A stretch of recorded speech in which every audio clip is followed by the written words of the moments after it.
Not sure. They haven't given us the count of the folks inside the car, but you see he just turned off Colima into a residential track. And this is pretty much a tight area here. It's going to have to make a right-hand turn, and that's going to bring him back around. It'll be another right-hand turn here real quick that he's going to have to make because it's a closed area. So right now, no telling what he's up to. But, yeah, you're right. This guy is just flying the mail through here. Luckily, we haven't had a crash at this point. And now turning back westbound here, we'll try to get in this neighborhood. But this is just to the south of Whittier Boulevard and just to the west of Colima. He's in this neighborhood. You saw just as we checked out and let you take over, he went through that parking lot. He's been driving like that kind of strangely, pulling up next to people and now racing along. I'm going to try to bring Sky 5 up inside of him here, see if we can peek inside that car. But due to the fact we got the sheriff's overhead and doubled up where they have one high and one low, we have to kind of keep it up. We're on what? We're southbound on Mill Street here, coming back down. And here we go, coming up to the intersection here is Major. I'm not sure if this is Imperial or not. I don't think, no, we're still north of Imperial. Try to listen to the sheriff's dispatcher as well, as long as my cameraman Tim Decken feeding me information from the back seat. Coming up to the intersection here, we're going to take the wrong side of the street to get around, and it looks like he's going to push through and continue southbound here along Mill, and that'll take him down here to Imperial, which is a major east-west that goes through here. So, yeah, unknown what's going on. I really can't tell if there's another person in there or not. We're trying to get the information from the sheriffs, but they're, as you know, they're a little bit busy right now dealing with the pursuit. And so here we go, coming down to, is this Imperial we're coming to? Coming up to Mulberry now. He's slowing down again. Kind of holding here, coming to the intersection and turning to the west now on what Tim is telling me is Mulberry, and continuing now westbound, pushing through. And as we continue now westbound on Mulberry and waiting for the sheriffs to come in. But, yeah, these guys, the sheriffs are pretty much way behind. I think the thing with the Whittier PD just happened to be in the area and knew it was coming, so was kind of positioning himself, but now turned back to the north here into the res track off of Mulberry. And the sheriffs are now in behind pretty close as they make the turn now. They're now making the turn going north behind him. And so at this point, if they get him trapped in an area, then that's where we're might see a pit maneuver or a spike strip or something of that sort where they can kind of predict his direction.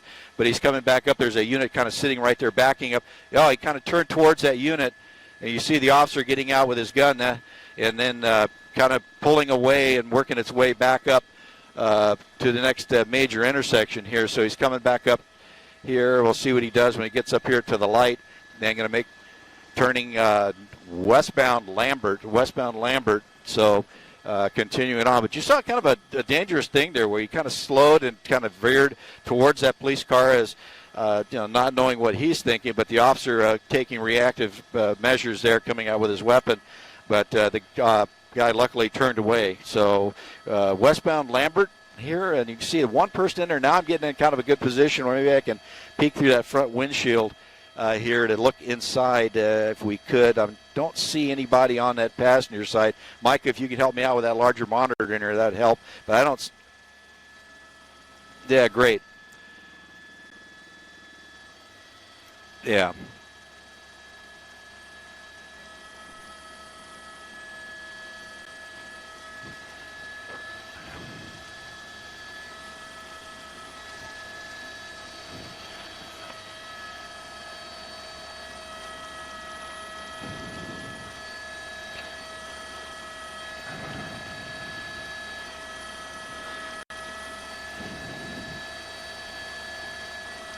Well, it's all up to the PDs down here. They'll talk among themselves as far as the watch commanders to see who wants to take it.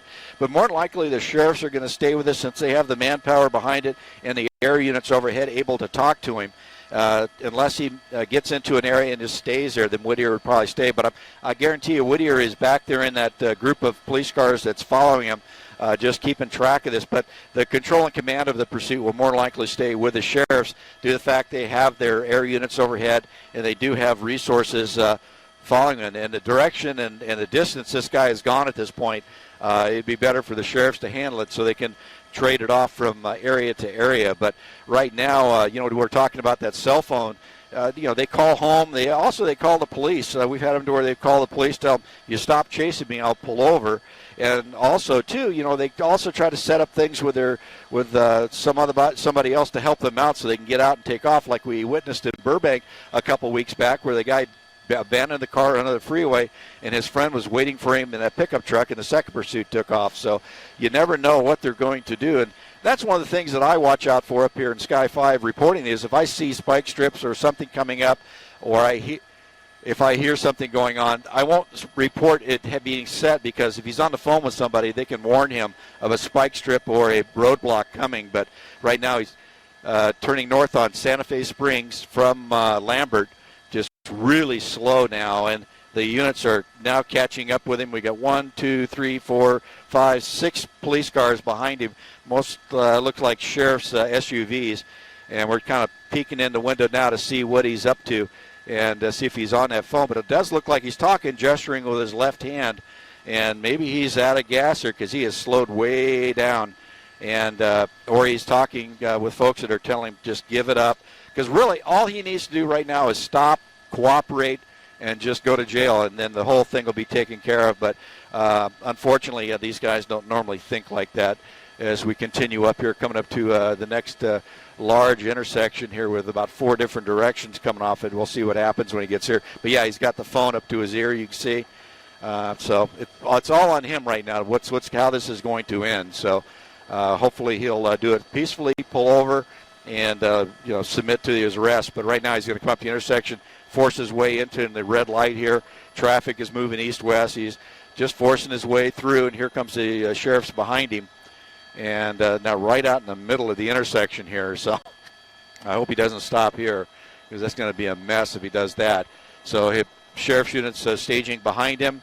And those might be Whittier PD now. Look, it's all Whittier. You have 1, 2, 3, all Whittier now, because they're driving the SUVs now. So Whittier PD and sheriff's dealing with him as well. So that's good news. Whittier taking this over from the sheriff's. And the sheriff's area unit's still overhead. And he's just very slowly cruising up this street here, coming northwestbound. I'll move along here and get the trees out of the way. It's a very wooded roadway, of course. Try to see if we can look down between these pine trees which line this street on either side. And yeah.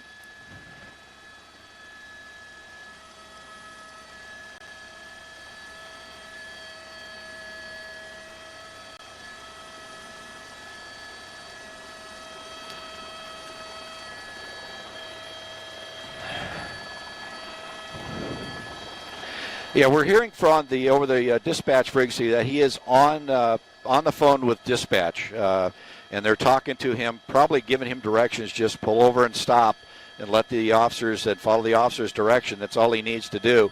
And right now he's just really slowly north on this little minor street that's lined by these pine trees, a long line of Whittier PD behind him. So like I said, it's totally up to him. He just needs to pull over and stop and give it up, so because he's not going to get away. And we're looking directly down the street at him here as he works his way north here. I'll try to get the name of the street, but it's just in the northwest corner of Whittier here as we listen to the radio. The sheriff's calling the dispatch, or calling the pursuit. And it looks like it's going to come to an end here, hopefully. But we've seen this before where it looks like they're going to stop, looks like they're going to give up, and then next thing you know, boom, they take off. So you see right here, a long line of police cars. He's slowing down. He's on the phone. And I'm sure that dispatcher's using all their wit to convince this guy to give up. Now, coming to a stop, and you see him there. He's on the phone. And we'll have to see.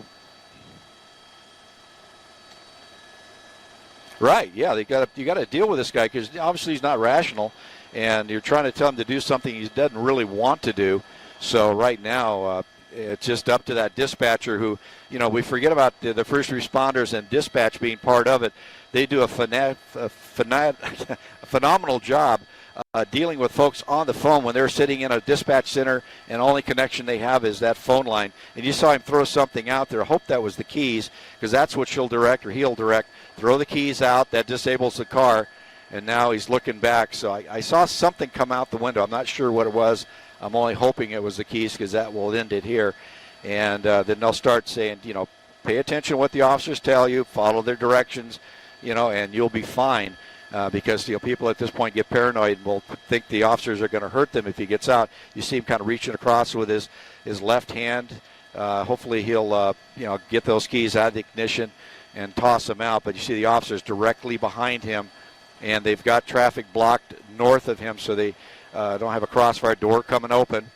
So hopefully he'll start complying as we kind of watch here. We're going to keep the shot just a little bit wide, so in case the bad things happen, we'll be able to not put that on air. But you see right now, looks like he may be complying. The door is open. The officers are poised.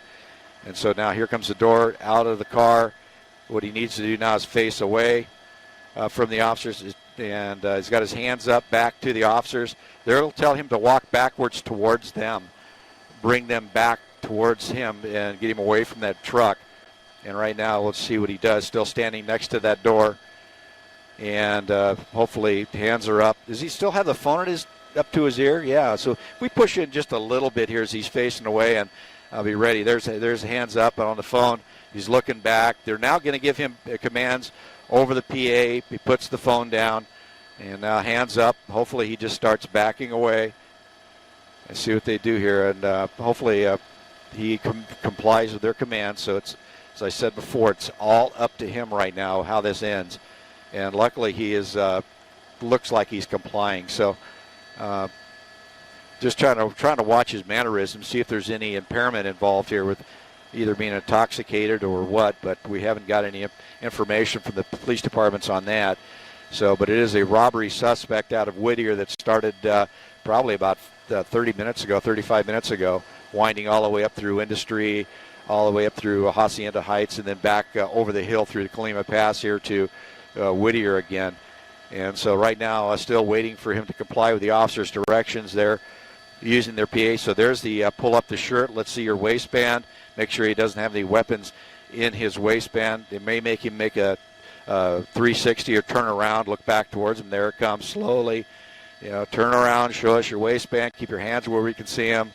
And that's pretty much what happened there, and he let go of his shirt. So now they should start getting to walk backwards towards them. And they won't leave their position of cover and concealment until he comes back. They're not going to open themselves up walking out between the cars. And then once he gets into a position which they're comfortable with, they'll then take an arrest team come out and take him into custody, while another group of officers will keep an eye on the car. So here he goes walking backwards towards them on Slice Sky 5 over to the side, and so we get a better view. And you can see right now he's walking back towards them. Everybody's just poised there, ready to go. Everybody knows their job and what they're going to do. And now drop down to your knees. At this point, looks like he's having just a bit of a problem doing that. And down to his knees. And once he gets to his knees, face away from him.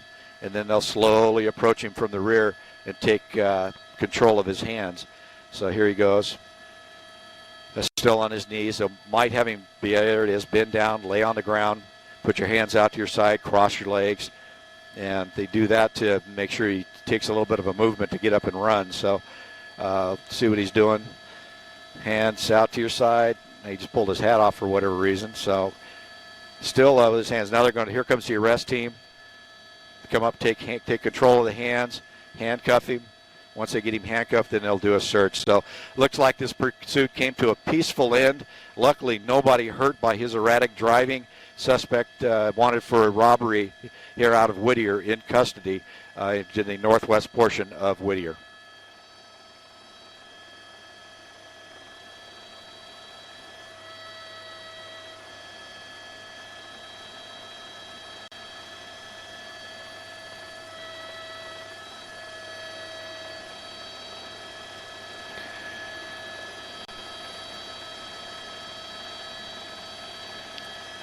Yeah.